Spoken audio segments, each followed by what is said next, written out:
When I returned from my night shift, my key didn't work. Then my sister came out and said, "We all decided you don't live here anymore," and threw my belongings into the yard. I told them to check the mail. Parents and sister looked at the notice and their faces froze. Owner, Tracy. Eviction notice. Damages. $50,000. Well, let's go. The porch door slammed open and a piercing high-pitched scream tore through the quiet suburban air. "You must be proud, Marin. You've destroyed our family." My mother, Lenora, said that hysterically. Next to her, the deputy sheriff held up a thick stack of papers, his voice void of any emotion. "This is a court order, ma'am. You are to vacate immediately. This is your final notice." From inside the house, my sister Bria stumbled out, sobbing uncontrollably. Her arms were weighed down with several oversized designer bags that looked completely out of place in her small frame. I was perhaps a demon, I murmured quietly to myself and laced my fingers on the steering wheel. I don't think I was ever that calm, not even when I stared at anatomy charts in med school. My mind was like a still sea after a storm had swept everything away. My mother noticed my car parked across the street. Her face was twisted with hatred as she pointed a trembling finger directly at me. Even hearing those words, my heartbeat didn't quicken. There was no sympathy, no regret. Only the cold surgical resolve of a doctor holding a scalpel, ready to end what needed to be ended. My father left a silent promise that my daughter Evie and I should be able to live safely. Who had trampled that promise underfoot? Why had it come to this? Just a few hours ago, I was only thinking of the warm pancakes I would share with my daughter. The clock read 8 a.m. After a grueling 36-hour shift in the trauma unit, I was finally done. Leaving behind the chaos of the ER, I walked toward the parking lot, blinded by the morning sun. My thoughts were hazy, clouded by caffeine and exhaustion. First, I headed to the home of Evie's best friend, where she had spent the night.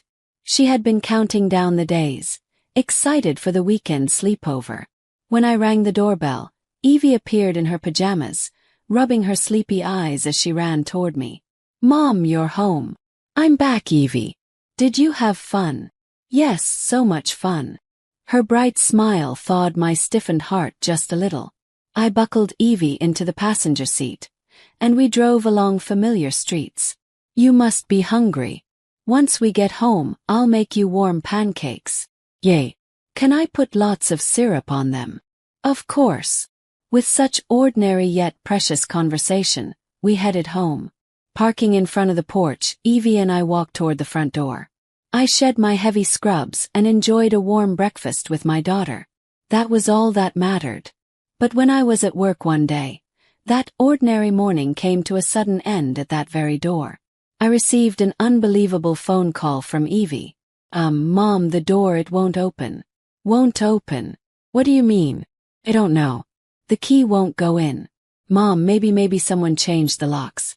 The impossible possibility in her voice froze me. Beyond Evie's fear, I thought I saw Lenora and Bria's mocking smiles. I told my supervisor there's a family emergency and bolted from the hospital without waiting for approval. Outside, the rain poured like someone had turned a bucket upside down. The wipers flailed wildly and the rain distorted everything I saw except the single path leading to my house. The engine roared. The rain pounded on the asphalt and beneath my ribs. My heart thumped like an alarm bell. Everything else seemed to vanish from the world. Turning the corner onto my private driveway, my heart froze. Under the dim orange light of the porch, I saw a small figure. Evie. She was crouched down, hugging her backpack like a shield. I slammed the car into park and ran toward her, ignoring the rain and leaving my umbrella behind. "Evie." She slowly lifted her pale, cold face to me, her lips purple from the chill. I rushed to her, holding her tight, so tight until she felt warmth again. "Mom, I'm sorry. You haven't done anything wrong." "Nothing at all." I gently stroked my trembling daughter's hair and slowly lifted my face. Then I fixed my gaze on the wooden door, the source of all this chaos. It was then that the front door began to open as if a stage curtain were being drawn. Standing there was my mother, Lenora. She held a wine glass in her hand.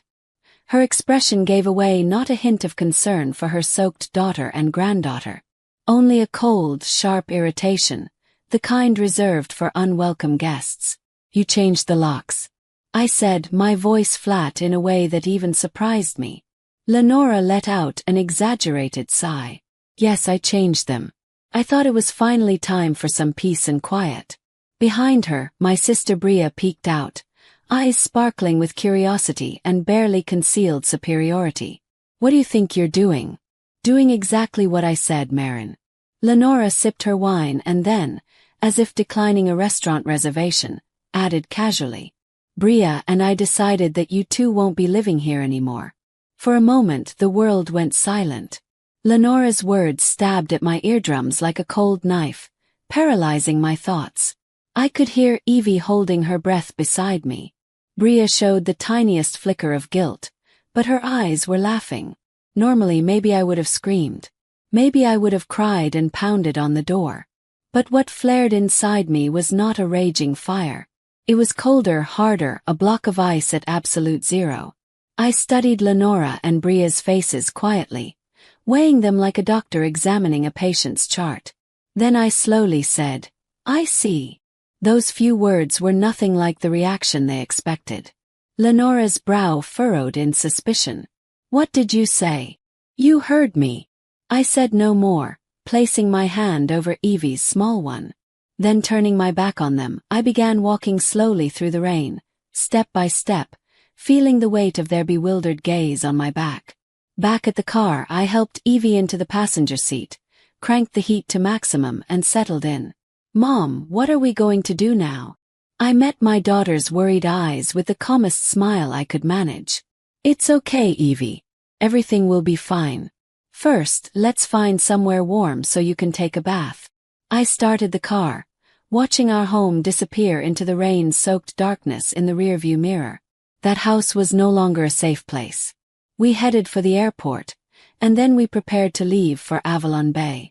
I arranged time off at the hospital with the help of my colleagues, booked first-class tickets, and we left immediately. There were no special plans, just a long overdue vacation for me and my daughter. Even so, my mind remained surprisingly clear, calculating the next steps. This was not revenge. It was a logical process to reclaim what had been taken. Evie finally fell into a peaceful sleep in the hotel bed, the stress and exhaustion of the day pulling her into deep slumber. Watching her innocent face, I made a silent vow. Nothing else would be taken from her. I opened my briefcase and carefully pulled out a thick manila envelope. It was hidden among medical papers, but always safely preserved. Inside were the documents for my father's living trust. He had arranged it secretly with a lawyer months before his death. The weight of the papers pressed into my palm, heavy with significance. These were not just documents. They were my father's shield and final act of love for Evie and me. I found the business card of our lawyer, Callum Drayton, and tapped his number into my phone. The clock read. By normal standards, this was not a time to make a phone call. But I had painfully learned today that normal standards did not apply to certain people. I had to rely on extraordinary people in extraordinary times. After a few rings, a calm, measured male voice came through, alert and awake. "Marin, yes, Callum, I'm sorry to call at this hour." "No, it's all right. Honestly, I suspected that a call from you at this time wouldn't be good news." There was a resonance in his voice that suggested he understood everything already. I drew in a deep breath and spoke quietly. "Seems the time has come." I could hear Callum exhale sharply on the other end. "You see, so it has come to this. Tell me what happened." "My mother and sister forced me out of the house. They changed the locks, claiming ownership. Evie was there too. Outside in the rain." "What?" "No, I shouldn't get too emotional now. Are you and Evie safe? Are you in a secure place?" "Yes, we're in Avalon Bay. And the documents, they're with me now." At those words, Callum replied with quiet strength. "But with that, you will never lose. You are the rightful custodian of the house. They are nothing more than trespassers." Callum's resolute words were like a single beam of light piercing through the darkness. Trespassers. I repeated the word, letting it sink in. Yes, under the law they have no rights. They are mere intruders. His words cleared my mind even further. This was not an emotional family squabble. It was a legitimate response to a violation of legal rights. Understand. My wishes are simple. To protect what my father left behind and to safeguard Evie's future. We will proceed with the necessary steps calmly and methodically. You are strong, Marin. Yes, we should act according to the law. Methodically, deliberately, and with certainty, Callum said. His voice full of unwavering trust. Please recover our home for us in the fastest, most certain way possible. Understand. Here's the plan. First thing tomorrow morning, I will prepare a formal eviction notice in my name and send it by certified mail. They will have 48 hours to comply. If they do not vacate within that period, we will immediately petition the court for a forced eviction. Your dedication to your father, combined with the fact that they left Evie in the rain, will ensure the judge grants the order without hesitation. Finally, the sheriff's office will carry out the order. The weight of the word sheriff hit me. It was real, imminent. Are you all right with this? Callum asked, double-checking. I gently brushed Evie's sleeping cheek. To protect this warmth, I could become a demon if necessary. Yes, this is the path they chose themselves. I exhaled quietly after I ended the call. The legal path was set. All that remained was its execution. Looking at Evie's peaceful face in her sleep, memories from long ago resurfaced. Why had Lenora gone to such lengths to expel me? Perhaps our natures were fundamentally different. My mother thrived on emotional waves, seeing empathy as the core of communication. In that world, Bria had a natural talent. I, from a young age, had internalized emotions, analyzing life logically. In my mother's eyes, my calmness was perceived as coldness, incomprehensible and unacceptable. So I stopped playing the daughter she wanted me to be. Instead, I walked straight along the path I believed to be right. It was undoubtedly a lonely road, but it shaped the unshakable person I am today. And one person had always seen my true nature. My father. One night while I was reading a thick medical text in the study, he quietly said, Marin, you look at the heart of things. That quiet strength isn't something everyone has. You are fine just as you are. Those words became my compass. What I am about to do is not emotional revenge. It is a necessary battle to protect the dignity of the person my father believed me to be and the future he entrusted to me and Evie. I quietly clenched my fists. A week had passed since I was driven from my home. During that time, I had not simply waited idly. I stayed in daily contact with Callum, cared for Evie's emotional well-being, and quietly honed my mind for the day to come. Meanwhile, Bria's social media broadcasted their foolishness to the world. Here's to a new chapter. The caption accompanied a photo of Lenora and Bria raising wine glasses in the study that had once belonged to my father, smiling broadly as if celebrating victory. In the background, the bookshelf filled with memories of my father had been removed, replaced by tasteless decorations that peeked into the frame. They were unknowingly broadcasting evidence of their own crime to the world. It was the evidence that would strangle them. Yet they had no idea. They didn't have a clue that it had become the bell tolling the end of their brief paradise. That day, the postal worker handed over what appeared to be an ordinary envelope to them, but the sender's field bore the unfamiliar stamp of a law firm along with a green certified mail sticker affixed to it. What's this? Bria accepted it hesitantly and handed it to Lenora in the living room. Probably some kind of sales pitch again, Lenora said, presumably opening the envelope elegantly with a wine glass in hand. But as her eyes scanned a few lines, her fingers froze. I could imagine the color draining from her face. Notice of eviction, trespassing. The rightful authority over the property resides with the trustee, Marin Vale. Legal basis. Living trust created by the deceased. Mom, what's wrong? Noticing her mother's reaction, Bria snatched the document and peered at it herself. Her cheerful expression froze instantly. You've got to be joking. Trespassing us. What does this mean? The wine glass slipped from Lenora's trembling hand, shattering loudly on the floor. The high-pitched crash sounded like a fanfare, announcing the end of their fragile kingdom. Broken glass scattered across the floor, but neither Lenora nor Bria had the composure to clean it up. What does this mean? That girl sent us this. How dare she? Lenora broke the silence first. Her voice trembled with anger. Yet beneath it there was undeniable unease. It's your fault, Mom, Bria shrieked. You said no worries. Marin can't do anything. Remember. So what is this living trust nonsense? My fault. You were the one celebrating getting this big house. Just a week ago, they had sat on the same sofa, laughed and shared dreams. Now they were like wild animals, clawing at each other, tossing the responsibility ball back and forth, desperate to avoid it themselves. Anyway, call our lawyer. We need our lawyer right now, Lenora yelled.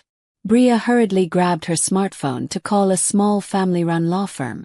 The same lawyer who had helped with my father's will once. From the speakerphone came a disinterested male voice. Yes. So what does the document say? It says we're trespassing us. Marin is behind this. You have to fix this, Lenora ranted. Please calm down, ma'am. What legal basis does the document cite? Bria read the words aloud with a trembling voice. Living trust. Basis trustee Marin.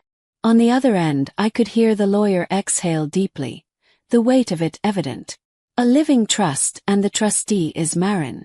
That's what I'm saying. Can't you do something about it? Lenora shouted, barely containing her frustration. I'm afraid, ma'am, that legally you have no standing in this matter. The two of them were left speechless by that merciless declaration. The lawyer's words must have sounded as if they came from a distant, unreachable world. The 48-hour eviction notice passed, yet the house door remained firmly closed. Lenora probably insisted, "What's wrong with me living in my husband's house?" Bria deleted all social media posts, fearful and clinging to her mother's authority. Then came the fateful Thursday morning. We returned from Avalon Bay and parked across the street. Evie sat beside me, witnessing the reality and our new beginning. At exactly 10 a.m., a single sheriff's patrol car quietly pulled up in front of the house. Two sturdy deputy sheriffs stepped out. Without unnecessary movements, they climbed the porch steps and knocked on the door with solemn precision. From this point on, the scene seemed to unfold in slow motion. The door burst open and Lenora appeared, her face twisted in fury. What is the meaning of this? This is a court-issued eviction notice. You have 15 minutes to gather your personal belongings and vacate the premises. The sheriff's calm voice rang out, cutting through the quiet morning air. Don't be ridiculous. This is my house, Lenora shrieked. Bria was sobbing as she yelled. This is a violation of our human rights. But in front of the enforcers of the law, their hysteria was nothing more than empty noise. Slowly, curtains began to open in the neighboring houses. An elderly couple on a morning walk paused, looking on curiously. From the second-floor window across the street, a young resident even raised a smartphone to record. The news would spread through the neighborhood in an instant. They weren't losing just the house. They were losing the facade of social credibility they had built over the years. 15 minutes later, both women were escorted out, crawling as if through shame. Bria dragged a bag stuffed with clothes, crying while Lenora clutched a single framed photo like the last piece of her pride. Spotting me, Lenora screamed through gritted teeth. You must be proud, Marin. You've destroyed our family. I simply met her gaze quietly. It was you who destroyed it, I thought silently. I waited patiently until the sheriff's patrol car turned the corner and disappeared from view. The street returned to its usual calm, but the scars left on that house would not fade so easily. Mom, can we go in now? Evie looked up at me, her eyes wary. I gently stroked her head and forced a reassuring smile. Yes, of course. Let's go home. With trembling hands, I inserted the new key from the sheriff into the lock. The dry click sounded as the heavy door swung open. Inside, the house was filled with the chaos they had left behind, and a faint cheap perfume lingered in the air. Half-empty mugs, scattered shoes, magazines tossed across the sofa, like a robber had left in a hurry. I went to the living room and opened every window. Cold, fresh air filled the rooms, chasing out the stagnant atmosphere. "Evie, go see your room. You can rearrange it however you like," I said. "Really? Yay." She bounded up the stairs, her joyful voice breathing life back into the house. Over the following weeks, our peaceful days settled in. On weekends, we painted my late father's study together, turning it into Evie's study room. She chose a bright sky blue for the walls. Meanwhile, updates on Lenora and Bria came through Callum as routine reports. After being evicted, the two had moved into the small apartment Bria had rented. But life there could not possibly work smoothly for Lenora, the former queen bee who had pampered Bria. Money was the biggest problem. While living in the house, I had covered most expenses: property taxes, high utility bills, and maintenance. They had taken full advantage of that, and neither had the financial means to live independently. Lenora's small pension combined with Bria's part-time income was nowhere near enough to sustain city life. Bria began posting on social media about enduring emotional abuse from her parents. Lenora, meanwhile, called mutual friends, tearfully claiming she had been betrayed and used by her daughter. It was a quagmire. The sharp blades they once directed at me were now aimed at each other. With Marin, their common enemy, gone, only resentment remained between them. Even hearing these reports, my heart remained strangely calm. No joy, no sympathy. It had simply happened as it was meant to. 3 months had passed since I regained the house. One afternoon, an unfamiliar number called my phone. "Hello, Marin. It's me, your Aunt Marla." It had been years since I'd last spoken to my mother's sister. There was a mixture of awkwardness and urgency in her voice. "I heard about your mother. Sounds really rough. She's barely able to eat." Aunt Marla continued, her words steeped in sympathy. "Even Bria says she can't take it anymore. They argue every day. It's tearing them apart. Marin, no matter what happened, they're still your blood. Couldn't you just this once help them?" Even as I listened, my heart did not waver. "Thank you for calling, Aunt Marla. But the situation my mother and Bria are in now is the result of their own choices. It isn't my place to intervene." My calm tone left her speechless. After a few awkward seconds, she ended the call. This is it, I thought. It's finally over. But that night an email arrived. The sender was Bria. No subject line, just 2 short lines in the body. "I don't know what to do anymore. How did it come to this?" It wasn't an apology, nor an excuse, nor a plea for forgiveness. It was simply the weak SOS of a lost child. I didn't want my peace disturbed again. I didn't want Evie to be dragged back into that ugliness. That was my truth. I closed my laptop and gazed out the study window at the moonlight garden, the garden my father had loved. When I closed my eyes, I could almost hear his voice. Fragments of the many things he'd told me over the years as a doctor, as a man, as a father. "Listen, Marin, forgiving someone isn't for their sake. It's so the future you won't be chained to the hatred of the past." Yes, that was what he always said. Forgiveness is not a pardon for others. It is a key to free oneself. I didn't want to welcome Lenora or Bria back into my life. But I also didn't want to be ruled by the past any longer. With that resolve, I opened a new message and typed Callum's email address into the recipient line. I made a decision. Email address into the recipient line. I made a decision. The email from Bria could be seen as a silent cry for help. Ignoring it, I realized thanks to my father's teachings would only mean allowing myself to remain bound by the hatred of the past. Through Callum, I arranged to meet them once on the condition that they sign a legally binding document. When my mother and sister appeared in the hotel lounge, they were unrecognizable. Their once proud figures hollowed by reality. I broke the heavy silence first. "I didn't come here to forgive you. That's no longer possible." My voice was calm but final. But I will stop hating you. For me and for Evie. The chain of resentment ends here today. It was as if those words shattered the last dam inside my mother. I'm sorry, she whispered, her voice breaking. Marin, I was wrong. All of it. It was the first and only true apology I ever heard from her.